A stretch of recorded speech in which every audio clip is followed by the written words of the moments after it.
How long do you say? Oh. Okay.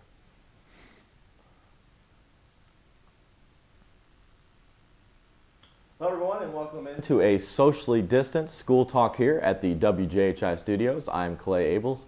Alongside me, our superintendent of Greater Clark County Schools, Mr. Mark Laughner. How are we doing today, sir? Great, thanks for having me back. I know it's been a busy few weeks. Obviously, the start of the second semester has been a challenge in a lot of ways. Post-Christmas and New Year's, everybody's trying to move forward and move on with the second semester. But before we get to everything in the COVID world and the semester changes, I wanted to talk about your proposed budget plan. I know that came out a few days ago. There's been a lot of questions from the viewers and people throughout the Greater Clark County community. When we look at the proposed budget cut, I know there's a big goal to change the spending deficit. I know obviously the big two things everybody was concerned about was school closings with Bridgepoint and Corden Porter. Explain the plan and what you're proposing to the school board. Well, and I'll sort of go into the why and what, of the plan. Let me talk about the whys first. When you look at our budget, and finances, we're in a situation where we have been in deficit spending since 2015. So this is an issue that wasn't created by the current administration or the current board. It's something that took place back in 2015, and we've been spending more money than we've been bringing in terms of revenue. There's three main reasons why we presented a cost reduction plan to the board at the work session. Number one, we're in a deficit spending model. And everybody out there has a household to run or a business to run, and if you spend more money than you bring in, obviously that's going to create a problem somewhere down the road, and we've been doing that since 2015 in this district.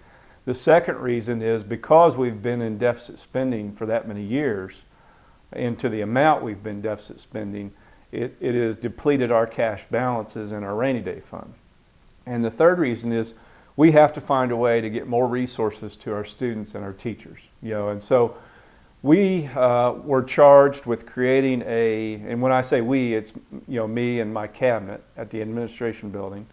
We've been charged with creating a cost reduction plan that will, number one, get us out of deficit spending, number two, build up our cash balances, and number three, somewhere down the road, 2-3 years from now, will enable us to provide more resources to our classroom and our students. Now, there's some other factors at work here. This is important for us to do because just like we have school accountability and schools get grades, and every school's graded, A, B, C, D, F, we also have an organization called DUAB, which is the Distress Unit Appeals Board in Indianapolis, that monitors all school budgets across the state of Indiana.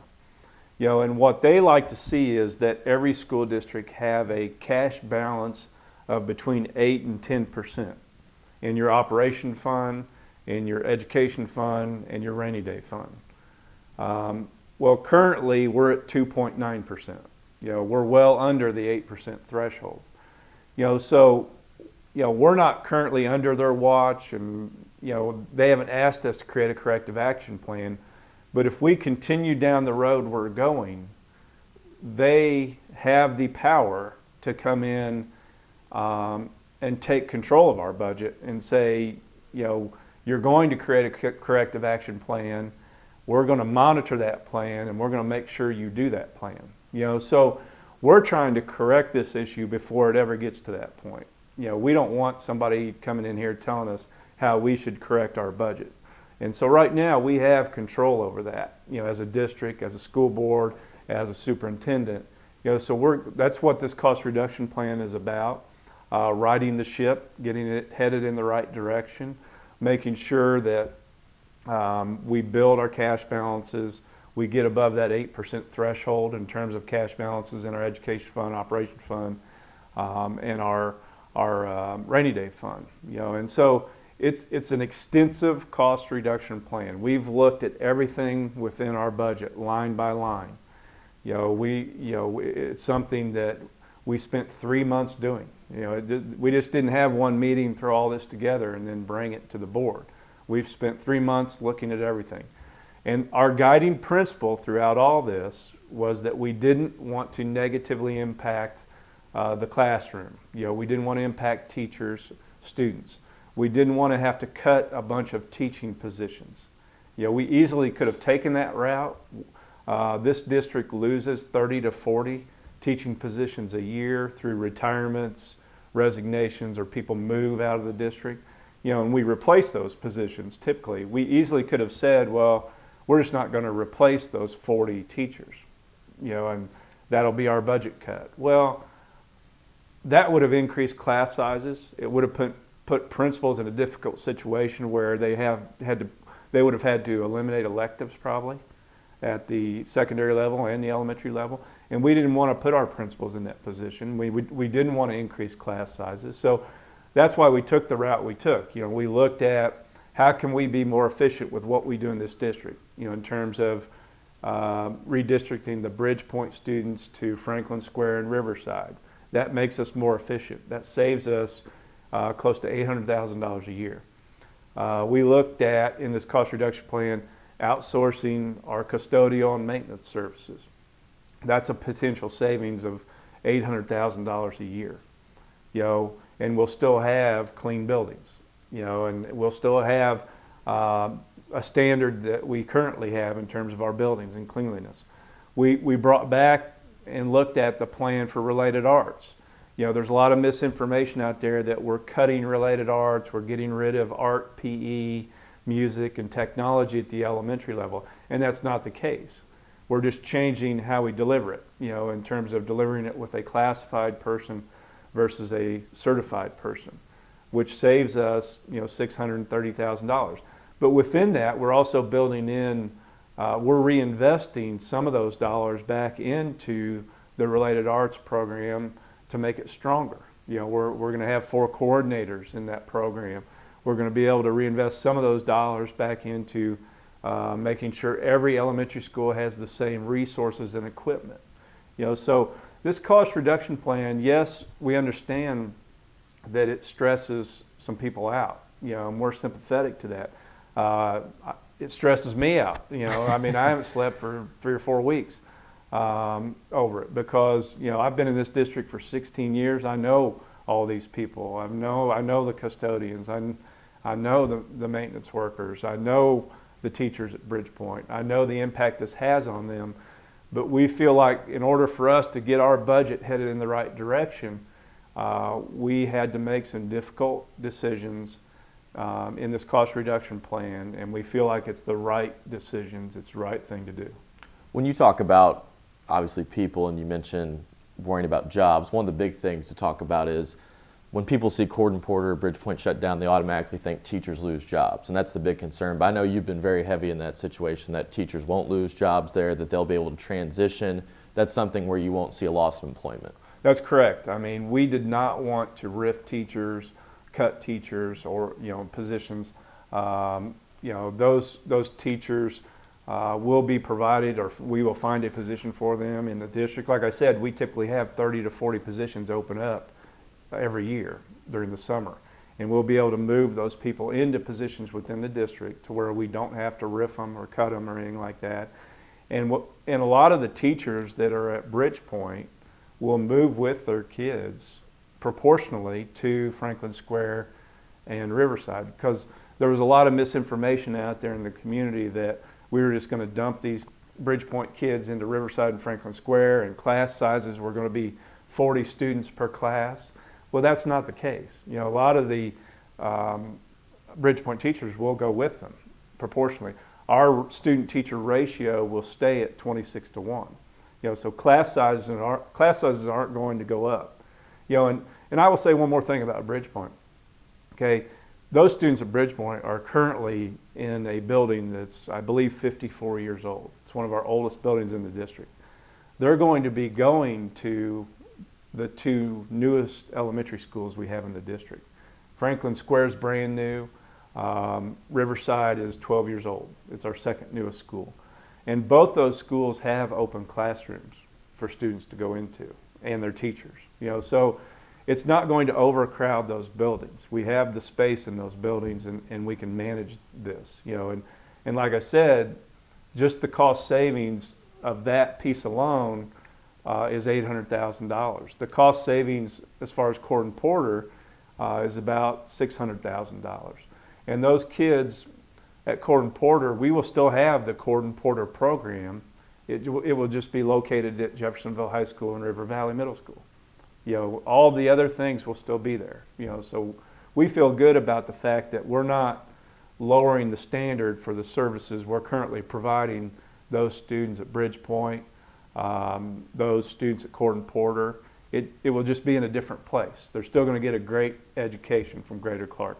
I know last time we had Laura, our CFO, on, she talked about the energy efficiencies that'll be added. That'll be a huge addition for Greater Clark, saving money in terms of that area. But the other topic I wanted to hit on, you just mentioned a second ago, the related arts, obviously a hot button topic for people. For you, I think a big question that would come from parents was, okay, we keep arts, but changing certifications, does that lower the instruction value? That's what parents' concerns would have. I know from your standpoint, you expect the education instruction to be as high even with the changes. Yep. That's one of the reasons that within the Related Arts plan, we're hiring 4 coordinators, certified teachers that will coordinate those programs, that will go into those classrooms and model lessons for the classified people, coach them, go through the pacing guides with them, and help them make sure that they teach those lessons at a high level. And in regards to certification, I will tell you, our current model does not have all of our teachers that are teaching related arts right now at the elementary level are not certified in that specific area. I think we have 26 or 27 certified teachers doing related arts right now. There's only about 10 of them that are actually certified in art or in PE or in music.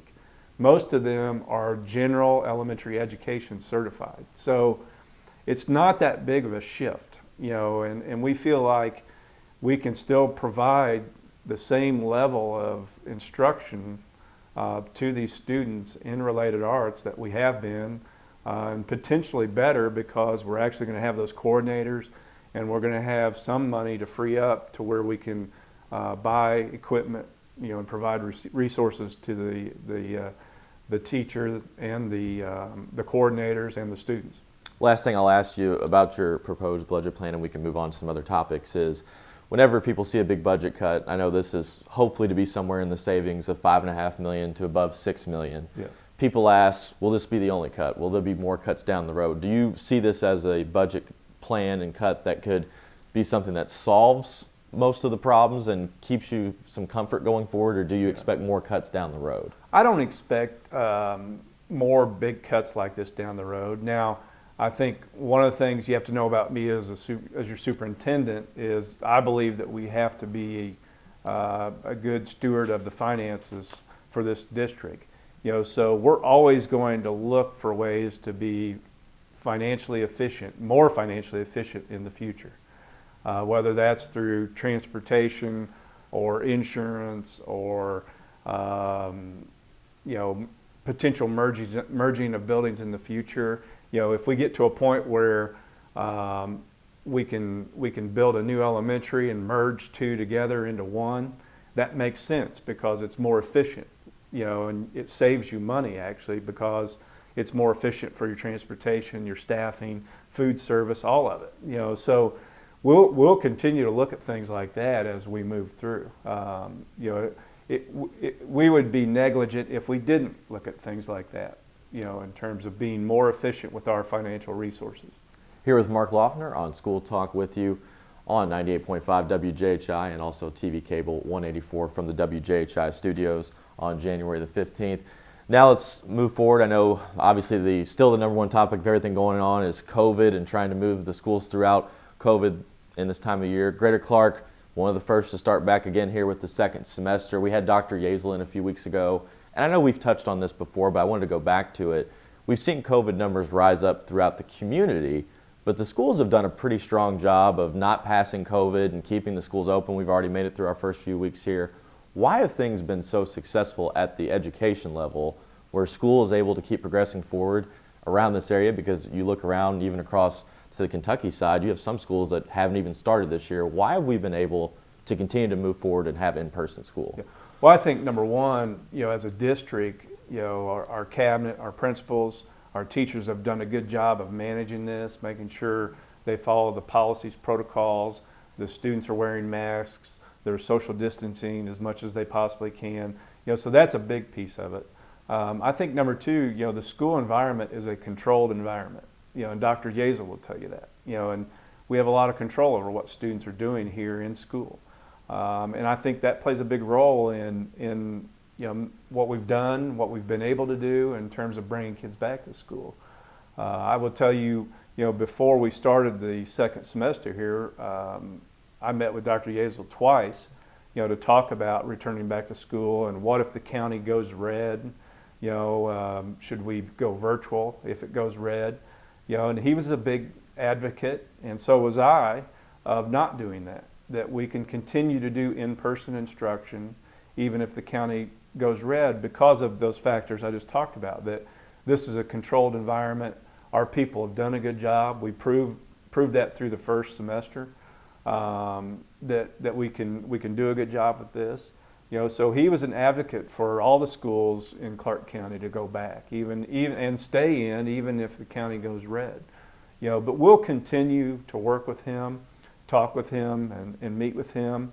We'll continue to monitor this whole situation school by school, and what will be our guide in terms of in-person instruction versus virtual will be, staffing. If we have too many staff that get quarantined, and if that dictates we have to shut down a building, then we'll shut down a building for a week or two and go to virtual.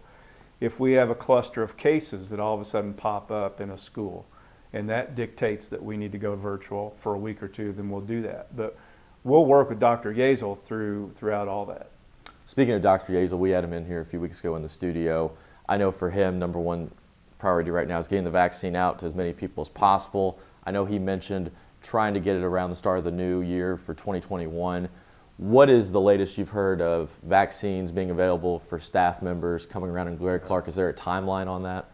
No, and there's a little consternation with that too, because I think the state of Kentucky, since we're so close to Kentucky, has prioritized teachers a little higher on the list than what the state of Indiana has, which is disappointing to me, especially when we've gotten a lot of pressure from the state to keep our schools open. So I think they're going to stick with the age-banded system. They started with 80-year-olds and up, and now 70-year-olds and up, and they're going to go through that age-banded system, and that's how they're going to do it. And obviously, some of our teachers will be in those age bands, so they'll get it pretty quickly.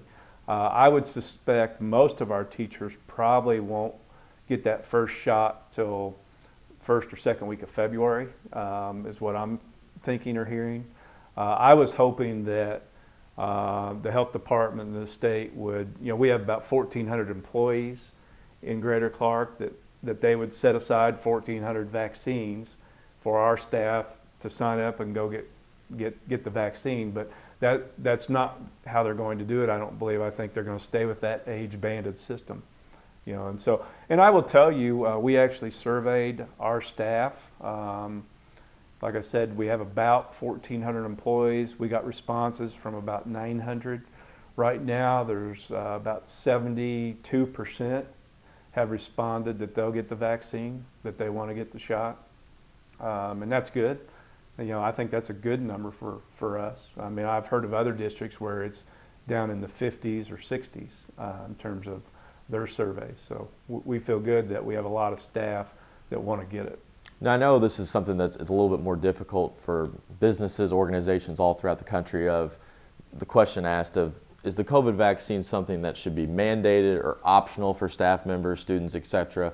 What's your opinion and the guidance of Greater Clark on that? Will you make staff members mandatory to take the shot, or is it something that is optional? What do you think will go down that road? Yeah, for us, it'll be optional. I mean, I think that's a personal choice that somebody has to make, whether they get that vaccine or not. And there also may be some underlying health factors that, for reasons they don't want to get it. So, that'll be optional, as far as employees of Greater Clark. We hope that as many get it as possible, because we think in the long run we'll, benefit from that, as a school district and just being able to stay in person. So, but we won't we won't mandate that. Last topic I have for you here as we wrap up School Talk on January the 15th is e-learning. You know, back when we met at the beginning of August, the start of the school year, which feels about 20 years ago, but it was only just a few months back now, I know you were very strong on during the summer of we need to make e-learning stronger because the previous year, the state of Indiana was very much in giving the students a little bit of leeway, trying to make sure to move on to the next school year. You've been very strong on keeping teachers and students accountable, and I think there's been a lot of success with that in terms of holding students accountable with their grades and their work ethic. How have you seen this play out in terms of, we've seen other school systems be a little bit more lax again on e-learning, but you've held pretty strong on the standard needs to be the same whether it's in home or in school person. Yeah. And our teachers have done a fantastic job with that. I mean, they've met the standard. Is it 100%, perfection? No. I mean, even in-person instruction, you have some that maybe aren't doing it as well as others, and virtual is the same. But I'm real proud of our teachers, our principals. They've done a great job of really digging into the technology, how they can engage students, how they can, deliver instruction at a high level, and the concerns are some of our students aren't engaging enough, and so they're not completing assignments, which is putting them at risk of failing classes, not getting credits. That's been a challenge. Another challenge has been, especially our secondary teachers are having to do both, in person and virtual, and I know that's really, really hard on them. It takes a huge effort and a lot of time for them to do both, and if we have to do virtual moving forward, we're going to take a hard look at that, maybe redo the schedule as we move into next year to where we still have a virtual option, with our academy, but we don't want our secondary teachers having to do both. We'll staff it in a way where we have some staff that are just doing that piece, and somebody like you or Mr. Dench aren't having to do both in person and virtual. So. Last thing we'll say here to wrap it up, I'll let you finish it with the School Talk edition. Any message that you want to send out to the community or information to be aware of? I know obviously there's been a ton going on this week with the second semester coming back, proposed budget plan. Is there anything you want to say out there to Greater Clark? No, the biggest thing is there was a lot of misinformation out there in social media, even the media and even some of our political figures put out some misinformation to our community, in terms of we're not cutting related arts out of the elementary curriculum. All of our elementaries will still have related arts. We're not riffing staff or cutting staff. We're not increasing our class sizes with this cost reduction plan, and we're not going to transport fewer students. We're not expanding our walk zones, so the same students, and actually it'll be more students that ride the bus this year will be able to ride the bus next year. And so there was a lot of misinformation out there that was disappointing. And I will tell you, one of the things that was frustrating is some of the personal attacks on me and my cabinet in terms of comments. Why don't you start at the top? Why don't you cut the administration positions? We did that last year. A lot of people don't know that. It's not part of this plan. But my first year as superintendent, we cut about $800,000 out of the budget in positions at the administration building. We cut 8 positions up there, and so we did start there, and that actually helped us with our deficit spending. But when Laura Hubinger, our new CFO, came in and really looked at our budget and dug into it, it wasn't enough. We realized we needed to do more to get our budget right, and get it headed in the right direction, and that's why we did this cost reduction plan. Well, Mr. Laughner, we appreciate you coming in. As I say every time, I know your schedule keeps getting busier and busier every time I run into you, but we look forward to having you in the near future. Thank you. Appreciate it. That's Mark Laughner, our Superintendent of Greater Clark County Schools. I'm Clay Abels here with another edition of School Talk on January the 15th, 2021. If you would like to listen or rewatch this episode of School Talk, it will be available on 98.5 FM and also WJHI.com, played throughout the week on audio. It'll also be online at the WJHI social media pages through Facebook, Twitter, and Instagram, as well as being on YouTube and replayed on Cable 184. For Mark Laughner, I'm Clay Abel saying so long here from School Talk. This has been 98.5 WJHI LP Jeffersonville, home of the Red Devil Network.